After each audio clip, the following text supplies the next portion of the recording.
Hello, welcome to the Roguelite Spotlight New Game Plus, where we put our latest spotlight to the test and find out if it's really worth it. Assuming you are here, you probably have seen Moonlighter, and if you haven't, what are you doing here? Go watch the video in the top right. Go on, we'll wait for you. Oh, you're back. Great, welcome back. Let's go over the criteria we're going to use to rate this game. First being graphics, how the game looks and aesthetics. Next, music and sound, how well it works with the game and how memorable it is. Third is gameplay. How does the game feel? And this will actually have two subcategories, one based on combat and the other based on the shop system, averaging the two to get our score. Fourth, how challenging it is. And finally, replayability. Now, let's get into it. First, we have graphics. In this game, we have a beautiful pixelated style with very sleek animations. It's very aesthetic, it works well all together. There's no major issues, it's very clean and concise. So for this, I will be giving it 4 out of 5. For sound, I just got to say there's a lot of soundtracks that I love.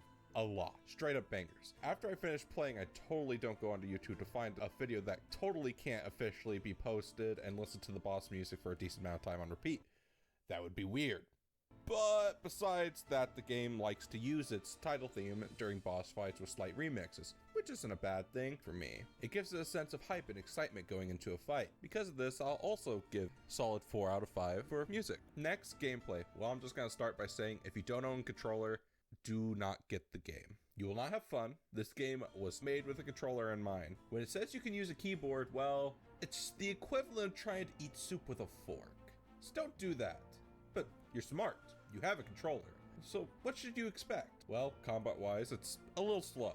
This is mainly because when you attack, you have to stand still and hope Will's natural swinging motions don't land you into an enemy's attacks, which takes a bit of getting used to. But there are 5 different weapons to choose from, and you can switch between 2 during the dungeon run, which is very nice, though the different weapons don't change too much to the actual combat style, unless you're using the bow, because of range.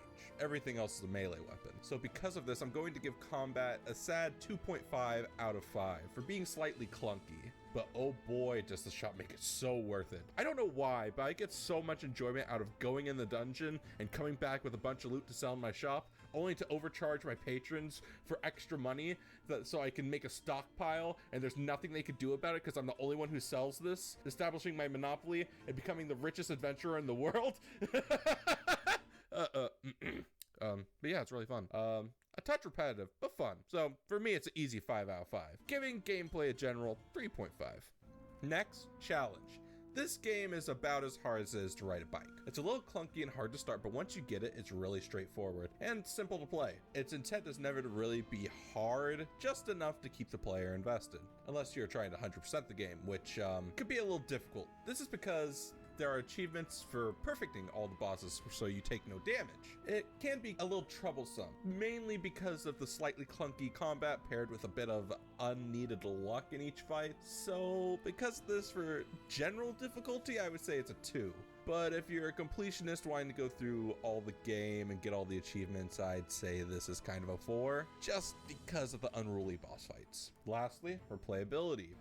I'm just gonna put simply, this game is not very replayable. The best the game has is this New Game Plus mode, which is really just the same game, but you have to upgrade yourself all over again. Nothing special about it. You don't get any extra perks. You don't get secret tools or secret armors. It's all pretty cut and dry. That's what I thought, and then I did it anyways because I wanted to be the ultimate capitalite. I mean, I wanted to re-experience the game, but there's no real reason to go back through the dungeons or replay through the story except for grinding stuff to sell. So honestly, for replayability, I give it a 1.5 out of 5. Not the most replayable game. Honestly, one of the least replayable roguelites I've played so far. But based on this, we can finally come to a verdict. But before we get to that, why not consider liking and subscribing if you enjoyed the video? I mean, it's free, right? There's no harm in it, right? Oh, wait, there is? Well, maybe not then. But hey, at least you can comment down below if you got the game, and if you did get the game, let me know if you like it, because like, I want to know. But anyways, my verdict. Looking at each of the categories, we have a 4 for graphics, a 4 for music, 3.5 for gameplay, 2 for challenge, and 1.5 for replayability. That in total gives us A solid 3 for Moonlighter. A very average game. It's a fun game, and you can have a lot of fun for what it is. As long as you get past the slightly clunky combat and slightly grindy bits, it's a great game to chill with and put 10 hours into. I would heavily recommend getting it on sale though, but hey, that's just what I think. Hey, if you don't know what the difference between a roguelite and a roguelike are, why not check out this video on the left? I think it's pretty cool, and if not, thank you for watching. Have a wonderful day.